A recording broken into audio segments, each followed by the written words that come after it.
So as Barbara mentioned, Jen and we talked to Barbara a few months ago about this presentation and actually started to learn a little bit more about the services through this network. So we are very humbled and appreciative, like I said, to be here. So going through just a little bit about the family support program, as we're here to talk about caring for children who've experienced trauma. Family support program, earlier this month, we were fortunate to celebrate our 40th year providing services in this community. And we are housed though we are all under Nationwide Children's Hospital, we are housed under the Big Lots Behavioral Health Services Department. And we are co-located, as Barbara mentioned, in the Center for Family Safety and Healing. And the reason for that, I'm not sure if anyone's aware of or has been down here to either behavioral health services here or the Center for Family Safety and Healing. But we are here at this site because of the mission and focus on family violence and intervention and prevention of child maltreatment.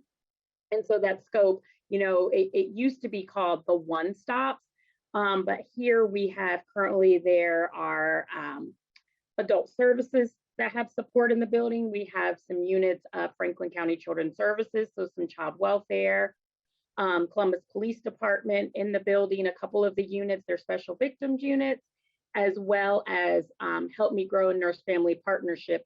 Also, what most people are familiar with is the Child Assessment Center.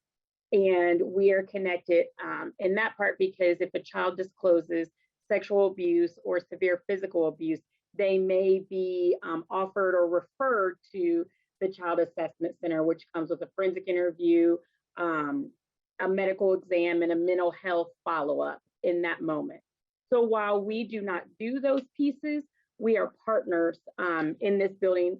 I just wanted to kind of illustrate some of that shared work and the visioning and the mission for the child maltreatment population here within the center.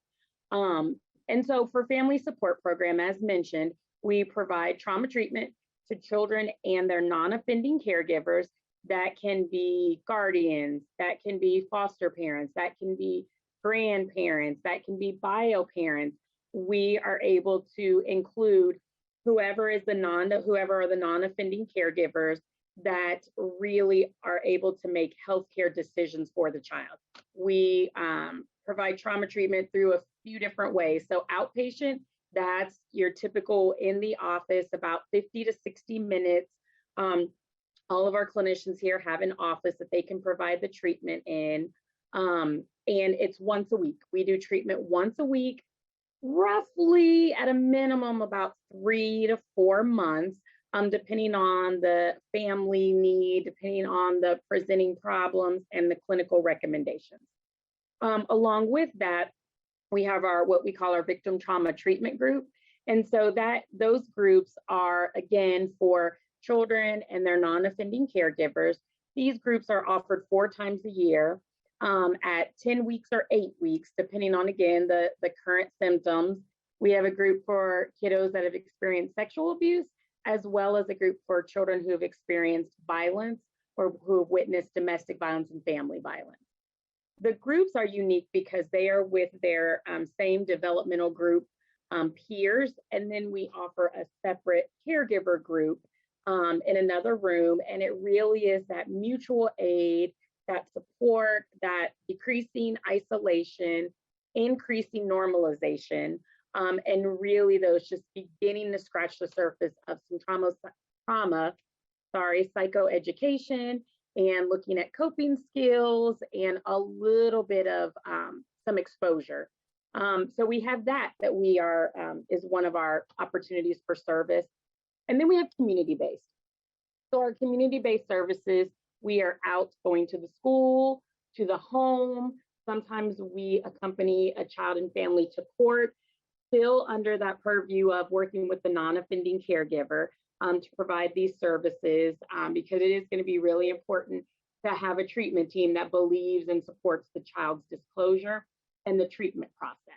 So we offer those, and again, it's going to depend on the child client symptoms, what the family's needs are, and then what the clinical recommendations are after that initial. Everyone who comes to us, no matter what program you go in, will receive an initial diagnostic assessment and intake by a master's level counselor or social worker. Thanks, Jen. Yeah, I just wanted to add to that, kind of as Daneisha was talking about the diagnostic assessment and determination of services. So anyone can call into our intake coordinator and get an appointment scheduled. So again, that can be you all as caregivers. We sometimes have pediatricians call and make referrals. Sometimes behavioral health at Children's Hospital is a huge department. And so sometimes if families are linked with other therapists and it's really kind of figured out, hey, this looks more like some trauma work that needs done. Other clinicians can refer in. And then in talking with our resource coordinator, she will actually determine from the information that is provided, which level of treatment might be most beneficial. So that is not something that anyone, needs to figure out, like when you're calling in to, oh, I think I need outpatient, or I don't know, maybe group. Definitely in talking through that with her, and we'll give you her information. That is definitely something that she'll determine. So just, wanted to put that out there. You don't need to know exactly what services, you might need before calling in or making the appointment. Good clarification. Thank you.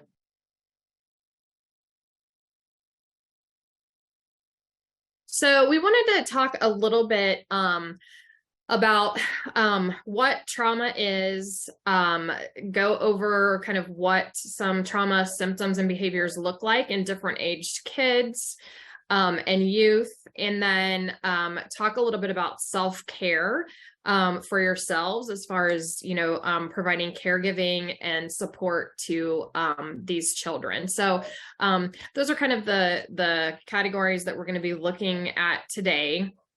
And again, if you have questions at any time, please throw those in the chat and we will definitely get to those.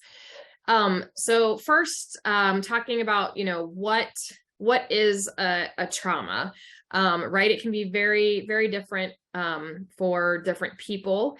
So in general, that definition is really a bodily or mental injury that is caused by an external agent, so something that's out of our control.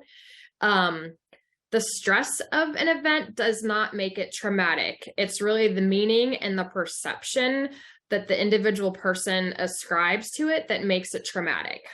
So it's important to remember that a trauma reaction also does not end when the event is over. I think, one of the most common examples that, I usually talk about at this point is, if we're all standing at the corner at a crosswalk and we see a car accident happen in front of us, some of us will be more bothered by that than others. Some of us might actually have traumatic reactions to it.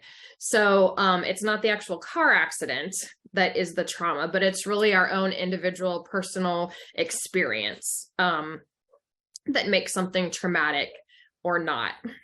So very important to remember, especially, caregiving for children who have experienced child maltreatment and traumatic experiences, because what we as the adults or the caregivers might think would be traumatic might not be the actual trauma that that child is experiencing.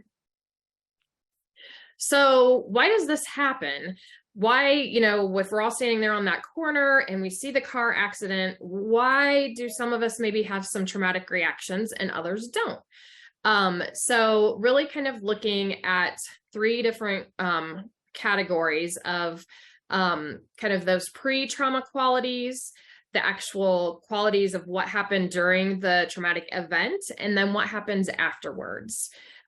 So pre-trauma qualities. So thinking about the kiddos, that you're caring for, before these traumatic experiences happen to them, just, what did their resiliency look like? Kind of what was their innate personality? What did their attachment look like to other caregivers and adults around them? Did they have healthy attachments? Did they have, adults in their lives that were caring and supportive, whether that be inside the family, outside the family, within the community? And then also looking at, what kind of trauma history have they had? Have they had several traumatic experiences and maltreatment experiences? Or is this, a child who this is maybe the first traumatic experience that they've had? Those can all play into whether, a person has traumatic reactions and symptoms. And then looking at what did the actual traumatic experience include? So, was there an immediate threat? How threatening was this perceived by the kiddo? What was their perception like as far as their lack of control or their ability to stop the event? So the more helpless they may have felt, the more out of their own control the experience was, could definitely increase those traumatic symptoms and behaviors. And then afterwards, after the traumatic experiences have happened, what did things look like afterwards? Again, were there adults that were able to support them and understand and believe, what it was they were experiencing? Did the kiddos feel validated in their experience? How did this traumatic experience fit into the rest of their kind of life and worldview? And then again, looking at, subsequent life events. So are there other things, positive, negative things that they were able to experience after the trauma happened? Thinking about maybe if there was, police involvement, or if they maybe actually this traumatic experience happened and they saw their primary caregivers be arrested and, thrown in a cop car. Did they try to tell adults in their life about these traumatic experiences and they weren't believed or they weren't supported? So just kind of, really thinking about some of these experiences as far as what life was like prior to the traumatic experiences, actually during the experience, and then what did the support or lack of support look like afterwards?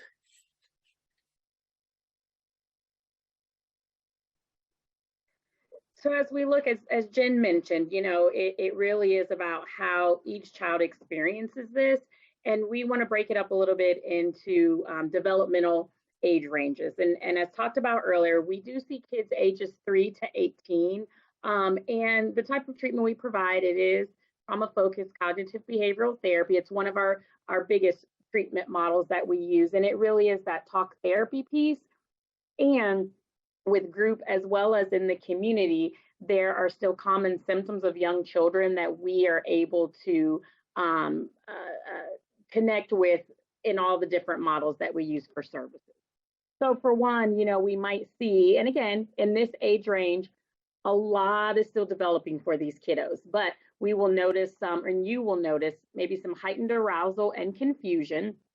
So that heightened arousal might look like a little more fidgety, maybe a little more feeling like, there's a boogeyman or someone's going to get me. You might hear that or see that a little more in their behaviors. Difficulty identifying feelings. We know that in this age group, kiddos are really just learning feeling words already, right? Some of these kiddos might just be going into Head Start or pre-K or kindergarten. And so that feelings piece might just naturally be a little more difficult for them to put words to developmentally. And knowing the baseline of those children in your family, you kind of know when maybe there's some difference in that, or they might be stumbling a little more with a particular feeling, or really acting out on maybe a little bit more of their angry feelings versus being able to maybe talk through them like they have in the past, right?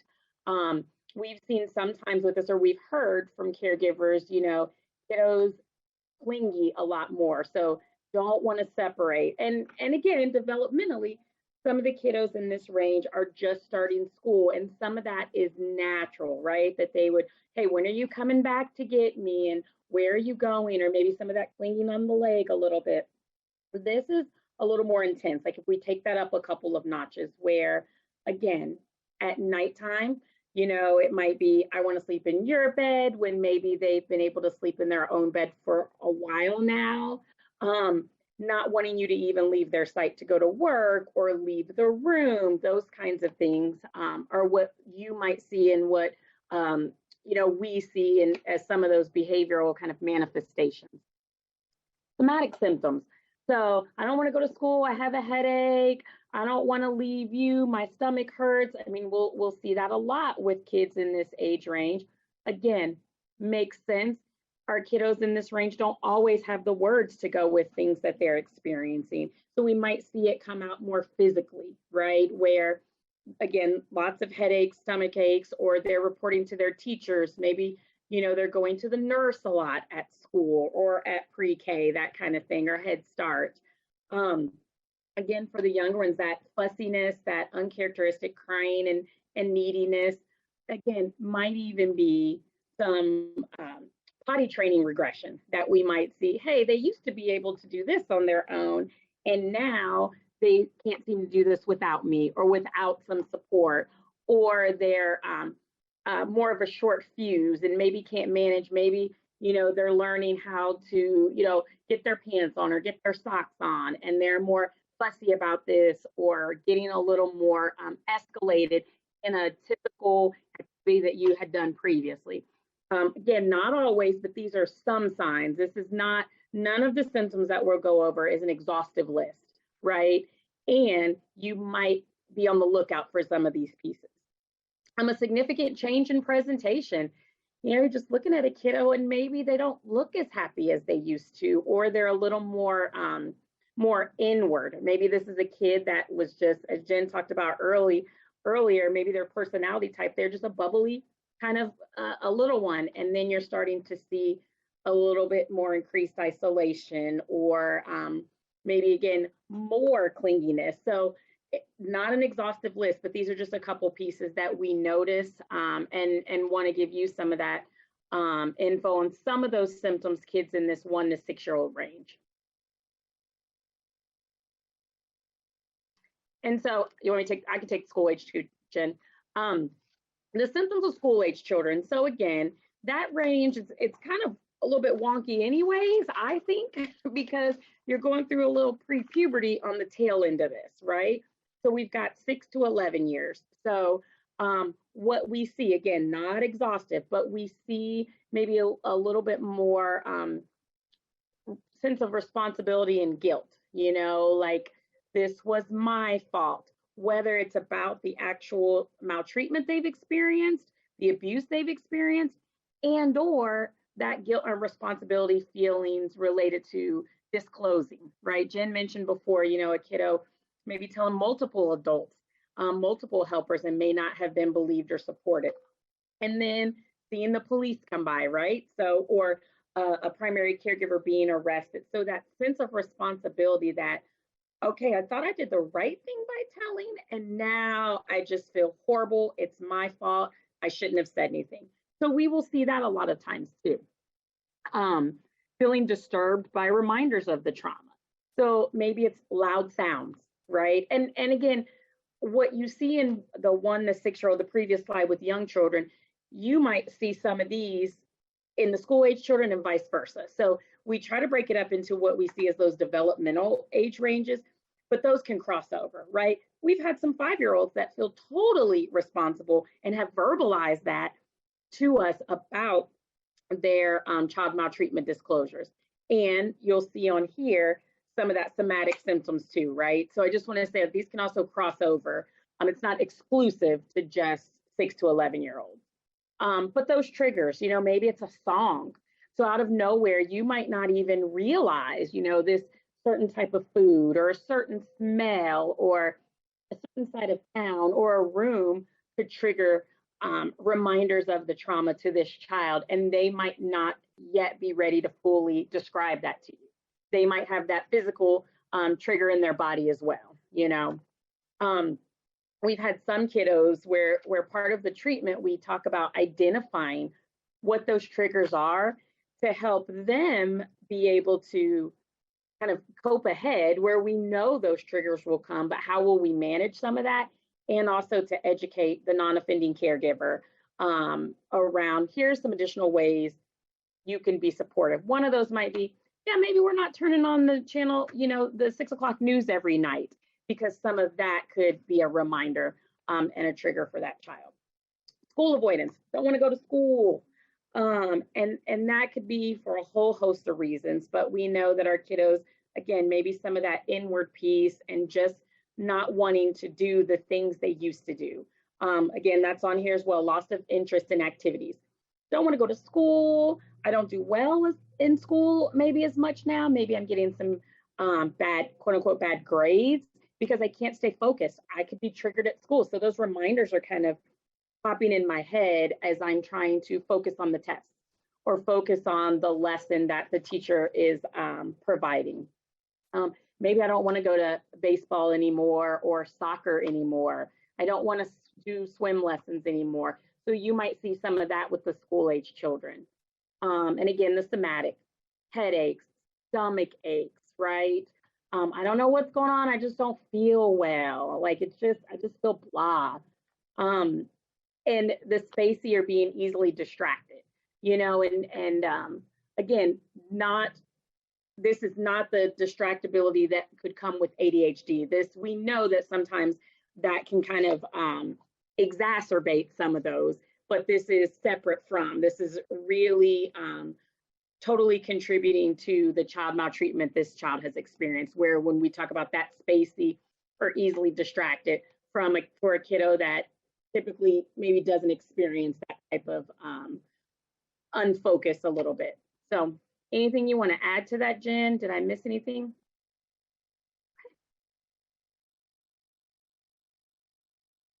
No, I think that's great. I think, again, what Daneisha is saying related to, some of these behaviors that we're listing on here can be pretty typical behaviors of these different age groups, right? And so definitely not to get, sometimes it's when you start thinking, you see this, you hear this, and you're like, oh my gosh, I wonder if something's happened. I wonder if they haven't told me something because I'm noticing this, this, and this. So just also being aware, yourself of not being too hypervigilant or too on edge around these behaviors. It really is, again, through that diagnostic assessment and, or consultation, being able to talk about things and really, checking in with teachers at school and to see how things are going. And it's, it's really, if you're noticing like one of these descriptions in your kiddo, that could be pretty typical. So, it's just, and it's important to just kind of have that open communication. So, if you are noticing some of these things, not to be questioning, is there something you want to tell me? Did something happen? I noticed this, this, and this, is something wrong? Not to have that questioning attitude, but really to allow space for that communication if there is something that they want to share. So, hey, I noticed that like you haven't really wanted to go to basketball practice recently, and you've been complaining of a lot of stomach aches. Tell me, is there something, something going on? I'd love to hear about it if there's anything you want to talk about. So again, just kind of having that, that open communication. As far as adolescence, again, I think, I specifically wanted to talk about those pieces before, really talking about this slide. because this kind of encompasses the developmental stage of adolescence. So, right, all of these symptoms and behaviors that we're really seeing here kind of just naturally fall into adolescent development. So it can definitely be a little trickier when we're looking at adolescence and symptoms of trauma. But again, as Daneisha mentioned, it's heightened, it's a more intense piece of these descriptors being shown, as opposed to just kind of that general adolescent self-consciousness, or a little bit of that adolescent rebellion where they're trying to become a little more independent, right? So really, with the self-conscious piece and child maltreatment specifically, really looking at, are they wearing baggy clothes? Are there hygiene issues? Are there maybe, statements that they're making that are a little more concerning related to how they look, or, nobody likes me, or I'm such a loser, or those, kind of some of those type of pieces. Again, with the rebellion, kind of goes along with some of the trauma-driven acting out pieces. So, looking at that high-risk behaviors related to rebellion, maybe even some rebellion that could look even more like legal issues, or some conduct type issues that are really trauma driven, and really a piece of sometimes it's that thought of, I'm going to get you before you get me, because I've been hurt before, and so I'm going to lash out and protect myself in this way before somebody hurts me. So you can see some of that in the rebellion piece, and that might be some of those, some of those thoughts that are maybe driving some of those behaviors. I don't have to listen to you. I don't like these rules. In the past, maybe when they have followed rules, bad things have happened to them. Or when they have trusted adults previously, those adults have hurt them and broken that trust. And so for them to really, believe in you as a supportive adult in their life might be difficult. Depression, that's, another piece kind of with that loss of interest in things, staying in their room a lot. Teenagers kind of do that, right? Adolescents like to do that. But this, again, really looks more of that heightened depression, that loss of interests that they previously really enjoyed, loss of friendships, not wanting to hang out with friends that they used to hang out with, or not responding when friends are messaging them or sending them texts, or wanting to go do things and hang out. Some of those, again, rebellion and trauma-driven acting out behaviors, that high risk, some self-harm behaviors, suicidal gestures or threats, alcohol and drug use, sexual activity,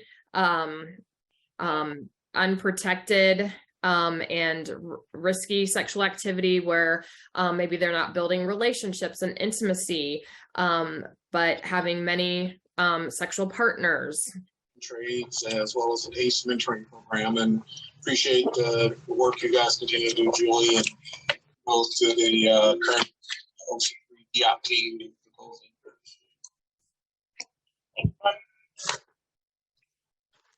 Moving through the agenda quickly here, we have our Am I supposed to keep talking, or is this a part of our? Somebody needs to mute themselves. We're hearing another conversation going on in the middle of our presentation, but everybody check their mutes, please. Thanks. I couldn't tell if it was hard to hear, so I couldn't tell if it was like a comment or question that somebody was having. I think we're good. Thank you. Okay, thanks. Let's see, looking at sleeping and eating disturbances. A lot of times this is where it can go in with that depressive piece where maybe they are coming home from school and then they're sleeping until late at night, and maybe they're up to get something to eat and then they're right back to bed. So just kind of that exhaustiveness, that feeling of really low energy. Eating disturbances, a lot of times in adolescence and even in the younger, 8 to 11 year old age groups, we see some disordered eating. So either kind of going with that self-consciousness piece, and wanting to kind of gain some control in their lives, maybe refusing to eat, maybe not eating enough, maybe hoarding food, and overeating, kind of that emotional eating piece. So we do have an eating disorders program in behavioral health as well. And so we do see a lot of overlap within this age group of eating disturbances and disordered eating. And then trauma that those adolescents have experienced. And then kind of like I already talked a little bit about, as far as retreating from others and that withdrawal piece. Sometimes you also have those kiddos that maybe are excessively active or over involved, or they're studying all the time. They've got to get the best grade. They're working a lot of hours during the week. They're keeping busy, and look like maybe they're succeeding in a lot of areas, which can really sometimes be an avoidance piece. So if I stay busy, if I have to be focused on these things, if I'm doing my chores at home, I'm working 25 hours a week, I'm going to school full time, I'm taking honors classes, I'm spending 2 hours a night, doing my schoolwork, I don't have time to think about all this bad stuff that happened to me. And so sometimes in adolescence, because there is more independence and there, is more of an ability to kind of be overly involved in a lot of different things on their own. A lot of times we will see some of this excessive activity and avoidance, because again, if they stop and slow down, then they might notice some of those thoughts and feelings creeping in about previous experiences that they've had. They might be more triggered, or find that they have a little bit higher anxiety or are really hypervigilant around, what's going on around them, and not being able to really manage some of those pieces. Hey, Jen, before you go to the next slide, there's a question in the chat. But even before that, can I make a quick comment? Sure. As Jen mentioned it, I appreciate the adolescent piece is a little larger scope to some of the things Jen spoke to, because they are a little more independent, and some of them are driving or, have jobs. But that sleeping and eating disturbance, again, can go across developmental age range. So again, not exclusive and not exhaustive, really are the big pieces for all of these with the different developmental brackets. The question is, do you think, or are children diagnosed with the diagnoses when going through these trauma periods that may not reflect an actual diagnosis? If I'm understanding this correctly, and tell me if I'm not, this is from Vicky, are you asking specifically about a potential misdiagnosis? That's kind of how I'm reading it, where, we do see a lot of, again, correct me if I'm wrong, we do see kiddos that have been in other treatment for maybe years, for either ADHD or ODD, or, okay, thank you, Vicki, for clarifying, or ODD and things like that. And then lo and behold, and again, not every time, but lo and behold, someone asked the question, are you safe, or is everything okay? Or either this child, for whatever reason, the timing is right, and maybe they're in a safer space or old enough now where they've got some more protection for themselves, and they disclose this history of trauma that probably or likely was still going on during the time they were in current treatment and have had that diagnosis. We do see that pretty regularly. I can't say all the time, but we do see that, which is why opportunities like this are so important to continue to educate others and us just talking about it.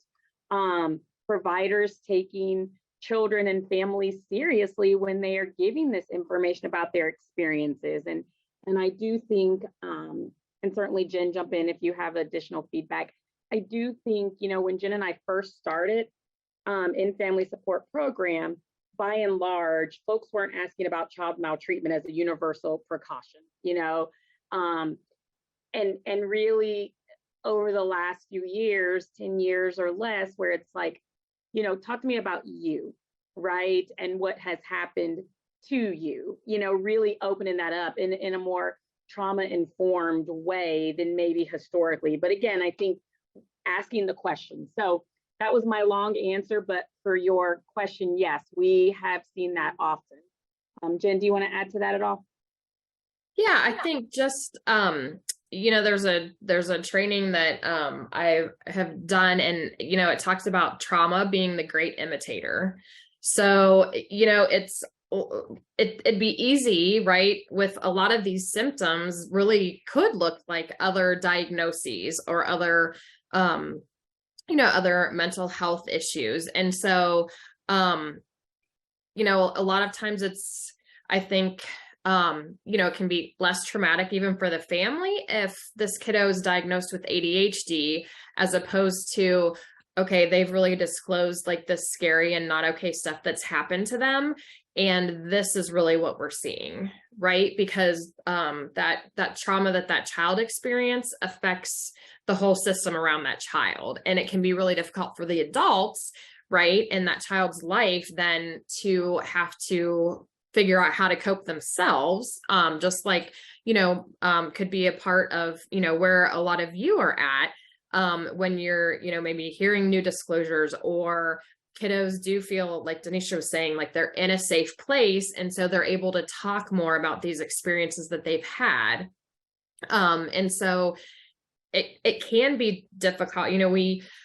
We're fortunate enough to work on a trauma specific child maltreatment team, right? So the great thing about that is clinicians are trained up, I think, very well in our program to have these conversations and to create environments where it's okay to talk about these things. If you're not specifically trained in trauma and child maltreatment and have more of a general mental health treatment practice, it's a little bit hard to do because not everyone is comfortable, like even clinicians, right, asking these questions and talking about these things. I also think, families also know when they come into our program and when they have an appointment, because we are a specialized team, they also know what they're coming to talk about, which, there's definitely pros and cons to that, which can be helpful because it's like, okay, this is what this appointment's for. This is what these people talk about. This is why we're going. And it can also be like, oh my gosh, I'm going to have to talk about this really, really hard stuff. So I do think that, it's difficult sometimes to really diagnose trauma, especially in kiddos. I think over the years, we have definitely, just as a, not an industry, I don't know what you call us, but like, in the mental health arena, we have definitely gotten better and better at being able to diagnose children and adolescents with trauma and trauma disorders, because it looks very different in kiddos, than it does in a grown adult. So that was a little long-winded too. Is there something else in the chat? It looks, Nope. No. Okay. Nope. All right. I will move on. Jen, you kind of segued into this a little bit about vicarious trauma. And so when you talked about like what caregivers need, when Jen and I were thinking about this presentation today, one of the big pieces is how are you taking care of you as well? You know, for us, you know, Jen has been here on the team for 20 years and I've been on the team for 18 years. And so this comes up for us as well. You know, a big piece of that is having to have that ability to be able to kind of not necessarily shut down, but kind of separate yourself a little bit from what you're hearing to be able to continue for us in that way to do the work.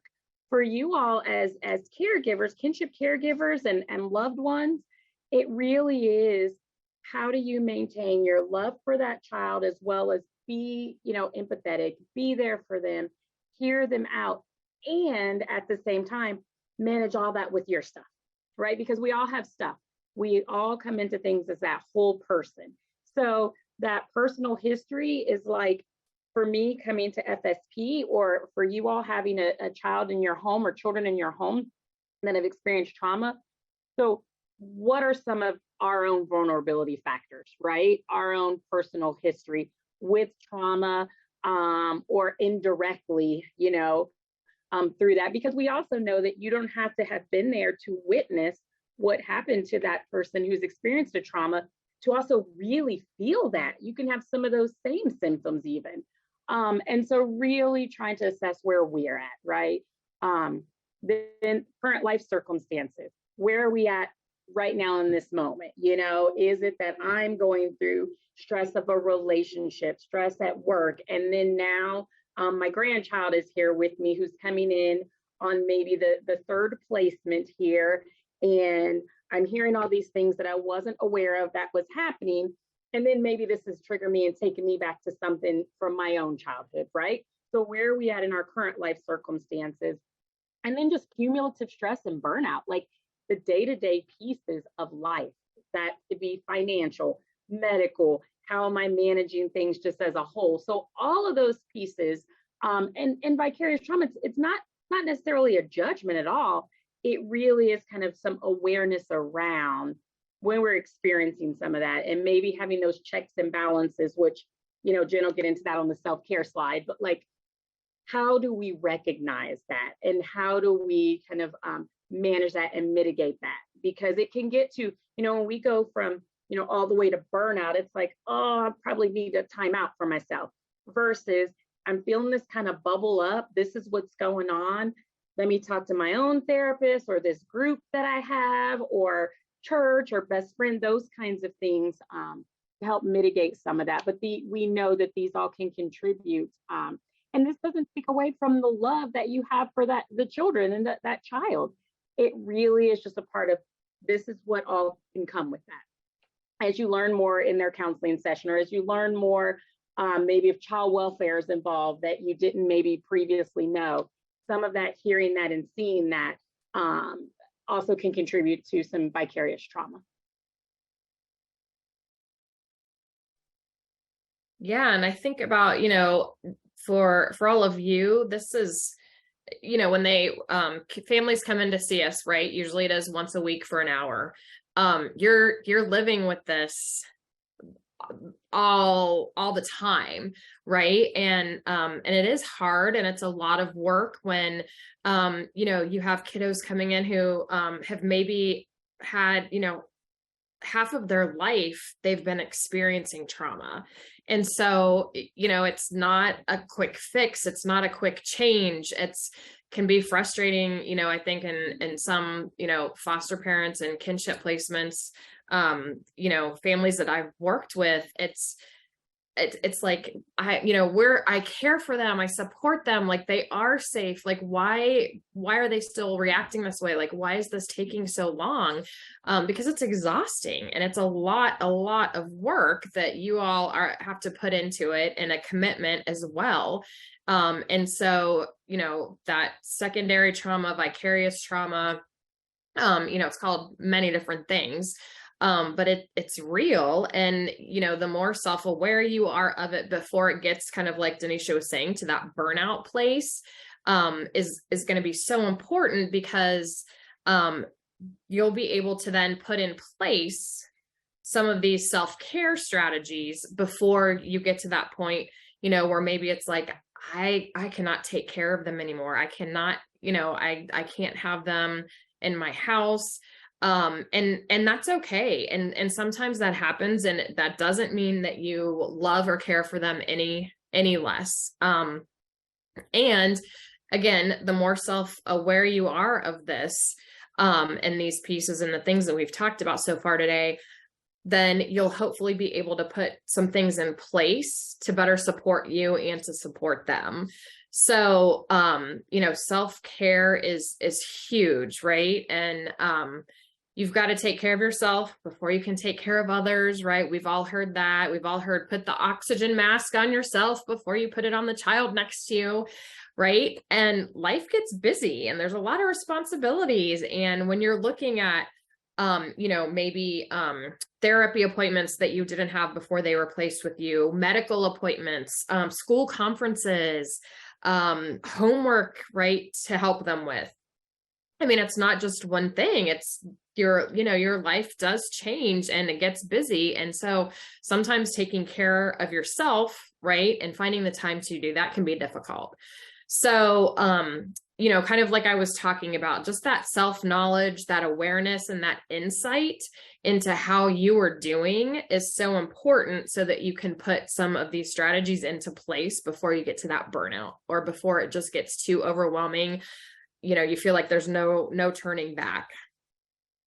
So what kind of healthy coping skills do you have? Sometimes it's great to just make a list of, maybe put on a piece of paper, on a Post-it note, in the notes on your phone, of 5 things that just give you joy that you can do quickly. So, maybe it's a word search, maybe it's Sudoku, maybe it's, just sitting for 5 minutes on the back deck, looking at the trees. Just what are some of those, maybe it's getting coffee, making sure to get coffee, coffee date planned with a good friend once a week. So just kind of thinking about some of those things that you can have in place that you can do quickly, that don't take up a lot of time, and that you can access quickly if you're in a place, that's a little bit more heightened or emotional. And at that point you're thinking, well, I don't know what gives me joy. Nothing gives me joy right now, right? Go to that list. Having a sense of hope. This is something that, in our program and all of our therapists, this is such an important part of treatment, and something that we talk about with families. Having a sense of hope that things are different now, because they are, right? Because these kiddos are now with you in your supportive home. If you're coming to therapy, things are changing already because you're at that therapy appointment.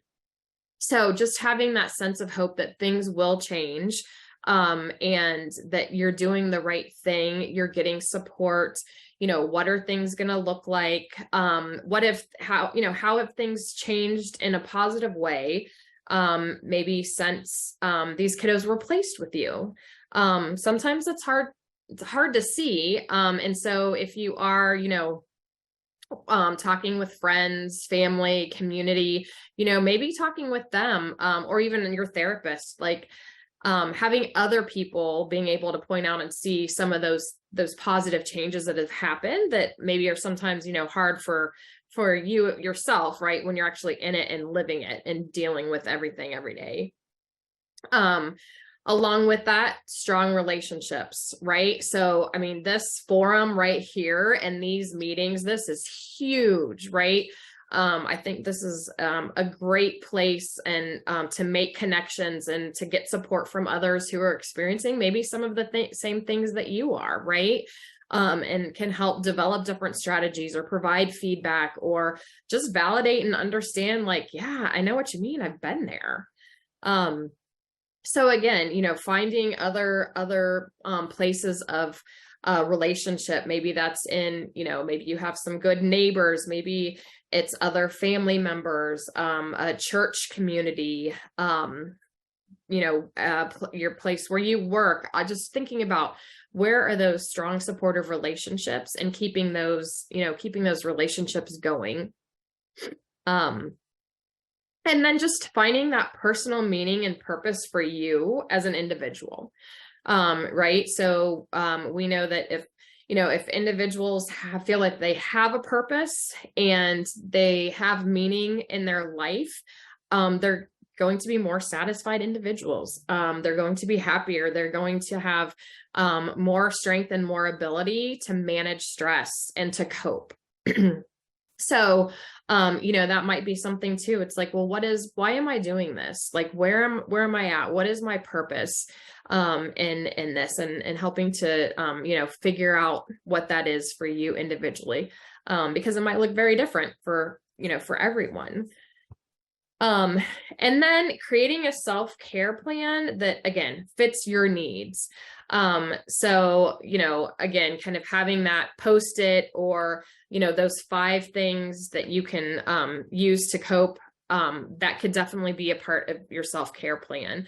If taking a walk every morning for 20 minutes is something that is peaceful to you, that kind of helps you get your day started, gives you some calm, whatever it is, put that on as a part of like your self-care plan. I am not a morning person at all. And so I like to exercise. I exercise late at night because that fits into my, my plan. So, again, really thinking about this individually and what's going to fit your schedule, what's going to fit your needs, because if you create a plan just to create a plan, and it's not really going to fit, what you usually do or who you are as a person or what your schedule looks like, then you're, probably not going to follow through with it. Right. So really just kind of, coming up, and it doesn't have to be anything extensive, right? I mean, it literally could be, I'm going to walk 3 days a week for 20 minutes before anybody else gets up, or, I'm going to have my cup of coffee and sit out on the back porch and read the paper, before anyone gets up. Whatever it is that's going to help you, just kind of decompress, have some time, help you manage the stress that comes with everything, that you all are doing. Because like I said, it is a lot of work. Jen, I was just going to add to, I'm sorry. Even sometimes a grocery store trip can be self-care, like even if you have that list and that Post-it and all the things Jen talked about, it could just be oh my gosh week, and I just need to go to Myers for 30 minutes by myself, and so as Jen mentioned, it doesn't have to be costly, whatever that looks like. And, if all things go out the window on that plan, how do you then regroup? And it's like, hey, while they're in this appointment, maybe I could just sit in the car, roll down the windows and listen to, the wind blow or the birds. It could be something really basic for you. And so we want to be flexible about the self-care as well. Sorry, thank you. No, you're fine. Yeah. I was just going to say, so we do, I think I am going to show the video. This is a great video related to self-care. And I share it in a lot of the trainings that I do. We have watched it on our team. Let me stop sharing so that I can pull up the right window. And as Jen's pulling that up, in the event we don't get to, if there are lingering questions and things like that, you can certainly still, Barbara has our information, as well as we do have some resources on this PowerPoint that you all have as well. Shoot, okay, sorry. Starting, Jen? No, I was trying to, I forgot that I didn't mute myself. I apologize. That's okay. That's all right. So yeah, just so that you all know, we do have some additional resources of websites and things like that that you can also go and look at and refer to later as well. So sorry, Jen, just while you were looking that up, I wanted to put that out there.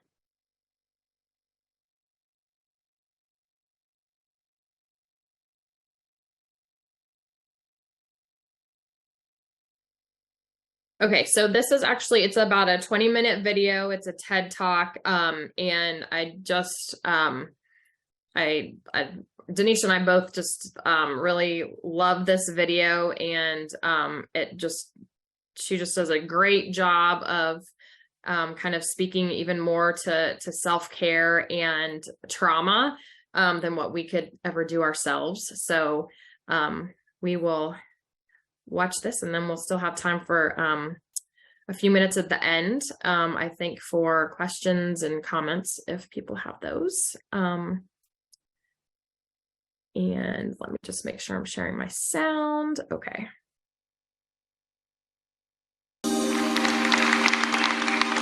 "18 years ago, I found myself standing on top of a very tall cliff, having what I would only come to recognize many years later as a near psychotic break.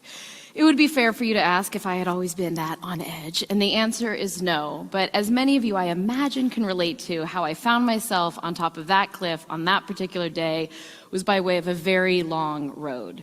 Like so many others, my childhood was filled with a lot of love and many challenges. Life came into particularly sharp focus for me when I was 10 years old.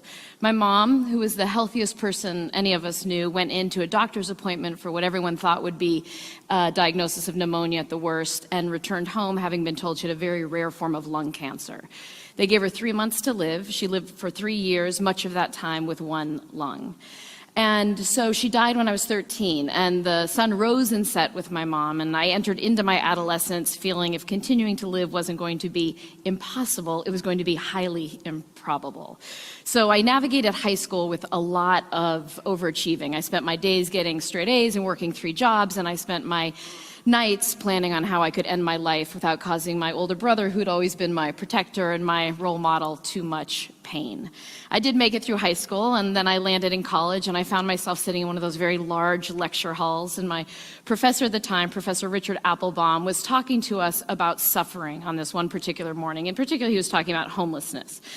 And he was talking about it in a way that allowed time to stand still for me. He was building on what so many traditions have taught us for the beginning of time, really, that in life, it is said, there's equal measure of brutality and beauty, of pain and pleasure, of annihilating moments and of sublime moments. And yet there was a way he was talking about it, this whole conversation about equanimity, that was completely new to me. During those 3 years when my brother and I were taking care of our mom, we were surrounded by a number of very, very loving people and kind people who gave us a lot of support for appearing to be stoic, for seeming to be strong, and for holding it all together. And what Professor Applebaum was talking about on that morning is when one is engaged in suffering, there is so much more to it than holding it all together. So what I knew was I wanted more of whatever he had going on. So I went up to him after class, asked how I could help. He scribbled on a piece of paper the name and number of our local homeless shelter's director. And that's when I started volunteering at age 18, spending the nights regularly volunteering in a homeless shelter. I went on to work with all forms of trauma, and always within this kind of larger backdrop of systematic oppression and liberation theory. And what I knew was that I was so grateful that I had found something that made sense to me and that I felt passionate about. What I had no idea, and wouldn't know for years to come, was to what degree, having borne witness to the suffering of my mom and then the subsequent years of bearing witness to so much suffering with so many people, to what degree that was taking a toll on me. And this is something that wise people have passed down for a long time, and we know more and more about now because of the advances in neuroscience and the wonderful research that many of my esteemed colleagues are doing. But at the time, I had no idea about this cumulative toll. So one of the ways that the toll can show up is for those of you who are doing work. There are folks who do work, and as a result of the work you do, you might be exposed to things, either because of the content of what you're doing, but what a lot of my colleagues say is like, look, the work itself is the least of my concern. It's all my colleagues who put me over the edge, right? So sometimes the toll is because of the work. Sometimes the toll is because of the caretaking we do on our lives. Here she's saying, I feel like I need you less and less, Mom, now that I can make myself feel guilty all on my own. So much of the toll we feel is because many, many, many of you are caretaking in your personal lives. You're caretaking those around you. You're at home tending for folks who are returning from wars, folks who are ill, people who are in need in the community. Sometimes the toll we feel is because of the suffering of other living beings. This is Chris Jordan's wonderful work. And sometimes it's because of what's going on ecologically on the planet itself. This is the work of Vance Friedenberg. He's one of the leading scientists looking at the 6th mass extinction. But what we know is that when humans are exposed to to suffering, hardship, crisis, trauma of humans, other living beings, or the planet itself, there's a cumulative toll. And there's a toll on us individually, there's a toll on your immediate relationships, there's a toll organizationally for those of you who have this exposure in your work, institutionally, systemically. We see it in movements we're a part of, we're seeing it throughout all of our communities and society as a whole. She's saying, speaking personally, I haven't had my day and I've never met any dog who has. The other piece of this that's very important, at least when I do this work, is it's always held in a larger context of systematic oppression. You know this so well, but a reminder that the degree to which you're impacted by the lives you're living and the work you're doing is intimately tied to the fact that we're in a society with so much supremacy. And if we're in a society where there's no oppression, there's no racism, sexism, homophobia, heterosexism, ageism, ableism, classism, and xenophobia, so much of the suffering we are tending to wouldn't exist, and the remaining bits that exist in life, we would all be affected by that so differently.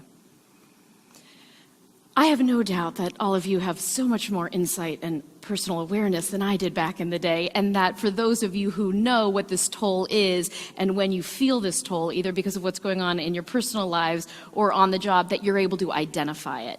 But I was not at all able to identify it. So it was about 10 years into my career when a critical mass of people started kind of getting up in my face doing that, hey Laura, you're tripping, you should take some time off. And I'm sure somebody said something earlier than 10 years in, but I was very stubborn and successfully ignored them. But 10 years in is when there was a critical mass of people up in my grill really begging me to look at this. And what some of you will appreciate is that a number of those people were clients I was serving, which you can imagine is always so disconcerting. You know, survivors of domestic violence living in a shelter who can't go anywhere, begging me not to come to work. So people were doing their due diligence, right? But at the time, I was so arrogant, I was incredibly cocky, and I was entirely self-righteous. I was doing God's work. You could either step up and help me do God's work, or you could step off. But I was definitely not going to have a conversation with you about how I was affected by my job. And like many of you possibly, I was raised in a number of traditions that implicitly and explicitly communicated, if you care enough about what you're doing, if you are down with your cause enough, if it matters enough to you, you're going to suck it up. So this whole conversation about how to sustain was not something I was engaging in. But finally, the pressure mounted. I caved. I didn't take any significant time off, but compromised. We took a short trip, went to visit our family who lived in the Caribbean. So on a particular day, we head out as a family on this hike, and we get halfway through our hike, and we summit what we wanted to summit, and there we are standing on the top of these cliffs, right? So the family's gathered around, tiny Caribbean island, standing on the top of these cliffs, looking out.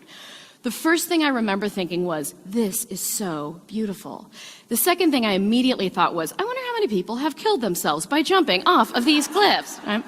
And at the time, I worked at Harborview Hospital, which you know is the level 1 trauma center for the whole Northwest. So it wasn't my own suicidality at play anymore. It was because of the years of bearing witness to others' suffering that naturally, instinctually, one starts triaging, of course, right? So you start thinking, where would the helicopter land? Does the helicopter land on the cliff? And would you belay down to the person on the beach? Would the helicopter actually land on the beach? Is there a level 1 trauma center in the Caribbean, you ask yourself? Do they fly you to Miami? Would they stop you in customs? You know, you kind of go through the whole thing, right?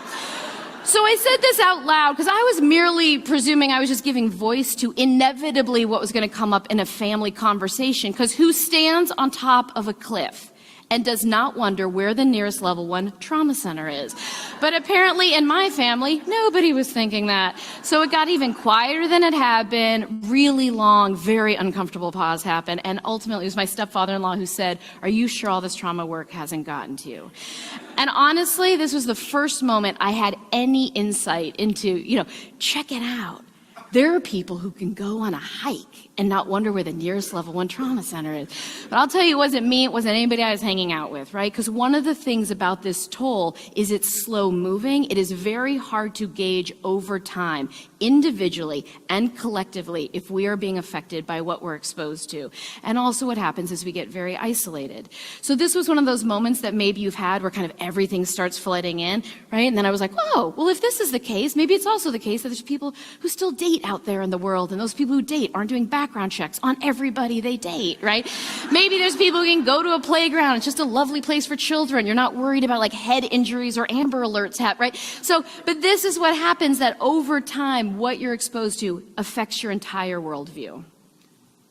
There are so many ways that we can be affected individually and collectively by exposure to vicarious trauma, compassion fatigue, secondary trauma. Many people call it many different things.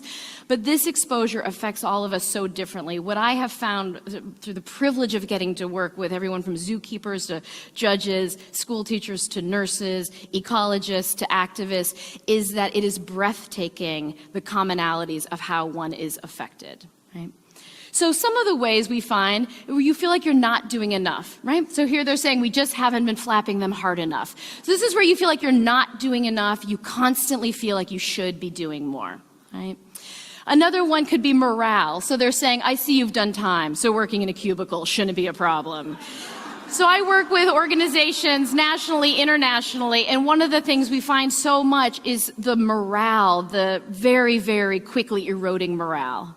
Right? Here he's saying, I bark at everything. You can't go wrong that way. So hypervigilance. Many people can relate to a sense of hypervigilance. This is where you lose your ability to flow in, really fluidly in between your sympathetic and your parasympathetic nervous system. You become in kind of in hyperarousal. I had a colleague say to me, she was a child support enforcement officer, and she said to me, I can tell you which ones of my son's friends are going to grow up to not pay their child support. And her son was 5 years old, right? Here he's saying, no, not there, please, that's where I'm going to put my head. So exhaustion is something many people can relate to. And not the exhaustion before you work out, but this is an exhaustion where you are tired in your soul, you are tired in your spirit, you are tired throughout your bone marrow. All of your ancestors were tired people, right? There's the avoidance. He's saying, no, Thursday's out. How about never? Is never good for you? This is where the best part of your day at work is where you don't have to do your job, right? And then there's the avoidance in our personal lives. She's saying, it's too late, Roger. They've seen us. Cynicism, many of you can relate to. They're saying, but she'll come down eventually, and she'll come down hard. So what many of you might be able to relate to is not the pure cynicism, but the cynical humor, right? And then anger and rage. She's saying it's a new antidepressant. Instead of swallowing it, you throw it at anyone who appears to be having a good time. And here he's saying, I can cure your back problem, but there's a risk you'll be left with nothing to talk about. So the other thing we see here is the externalizing that happens. When more and more people are asked to do more with fewer resources, we see this whole seduction to externalizing. So this is where you start saying to yourself, I would actually be fine taking care of my loved ones if I could have different loved ones to take care of. Or people say, I would love coming to my job every day if my immediate supervisor would just retire, right? And then there's blind spots that we have. So one of the things that we notice a lot that people have is blind spots. I'll share the story to illustrate it. This is a water bottle. It says the Oregon Coalition Against Domestic and Sexual Violence. It's one of approximately, over 100 water bottles I have in my home that have been gifted to me like incredible programs that many of you are involved with, right? And every water bottle I have in my home has something stenciled on the side like this, which has, domestic violence, sexual assault, HIV/AIDS, infant mortality, flood, hurricane, tornado, tsunami, death, destruction, right? And I'm just thinking, this is great. I got water bottles. Every day is Earth Day here. This is fantastic. But what it also means is these are the water bottles that go with my kids to swim meets, basketball tournaments, soccer games, right? And I'm not thinking anything of it. But then I was unpacking my child's lunch some time ago, and I noticed that at school she found the provisions to kind of hack over the word sexual, right? So she's not exactly old enough to know what sexual violence is. She's definitely old enough to know you're not sitting at the lunch table at school with a water bottle that says domestic and sexual violence on it, right? I don't know why, but I decided to tell this story at a very large conference of police officers. And when the break came, a police officer came up to me 2 centimeters from my face, $20 in her hand, and said, go get your kid a proper water bottle. So I feel like things have gone very wrong in life when you've got the cops giving you cash, instructing you on parenting, right? And then dogma and self-righteousness, okay? So here he's saying, your mother and I are separating because I want what's best for the country, and your mother doesn't. And then addictions, which many of us can relate to. She's saying, of course I drink during the day. I'm way too tired to drink at night. And numbing. So here he's saying, could we have the dosage? I still have feelings. One of the things I want to say to us about numbing, it is incredibly seductive with the volume and the intensity of suffering on the planet today. It is incredibly tempting and seductive to become numb. And what I want to offer to you is how critical it is that we continue to strive to cultivate our capacity to be present. One of the reasons we want so much to be present is we remind ourselves with everything that is out of our control every single day, one of the things that remains in our control at any given time is your ability to bring your exquisite quality of presence to what you are doing and to how you are being. That presence, we know, can interrupt the systematic oppression which is causing so much harm and can transform the trauma that is arising. It is very easy to get in that place of you have no idea what my life, if you lived here, if you did my job, if you saw what I saw, and that's when we call on our ancestors, and that's when we call on so many people who have come before us who remind us that when they could not change anything external, they were able to shift everything as a result of where they put their focus.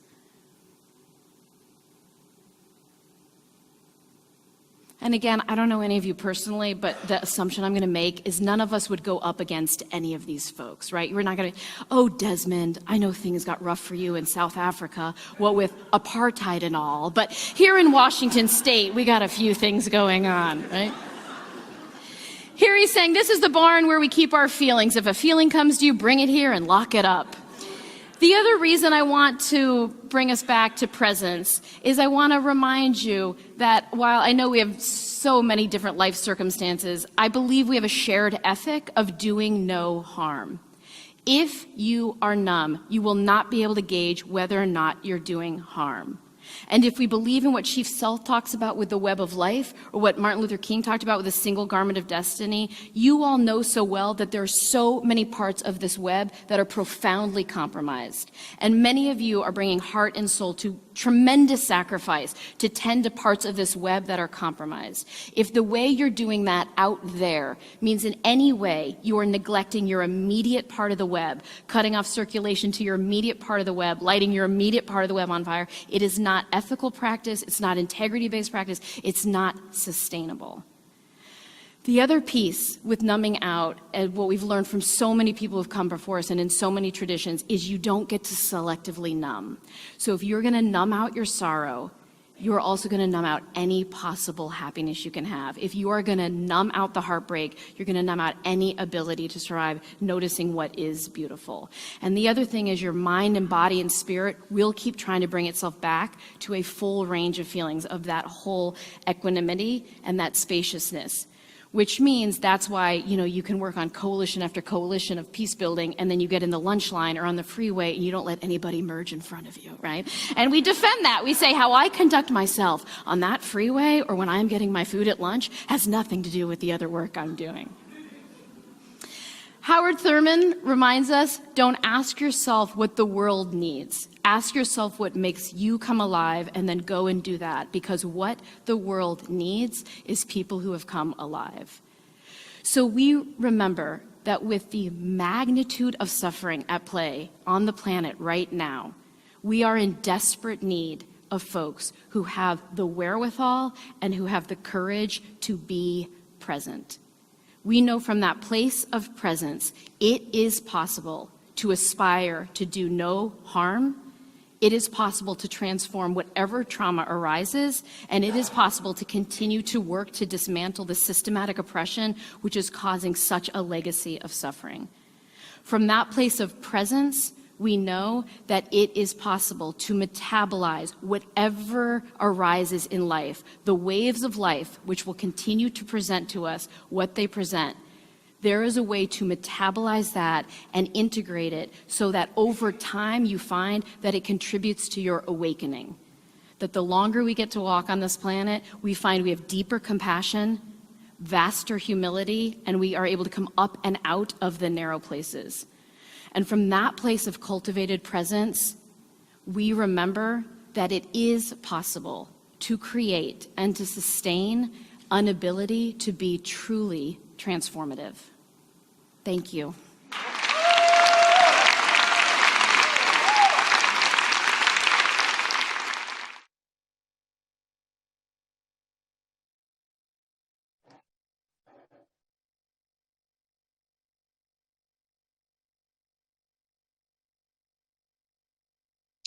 We thank you for that presentation in regards to trauma. We know trauma is real with, particularly if you're a caregiver and you get a child in the middle of the night on emergency. So we embrace your information and thank you for the information. If we can have a copy of your PowerPoint, maybe just to share with those who may want to go back and look at it and read it, that would be most appreciative. Are there any other questions that anyone want to ask within our last, got about 7 minutes? Any comments?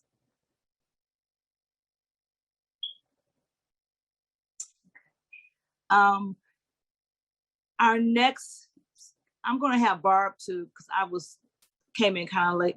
If I can pull Barb to talk about our next monthly meeting. Hi, Dr. Thank you. Thanks, Dr. Jones. Mm-hmm. That's fine.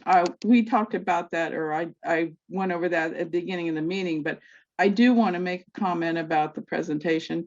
I believe it was an excellent presentation. Mm-hmm. I've taken away a lot of information that I can help myself in my personal life with in order to help others outside of that. And I think that was a key that I wasn't expecting.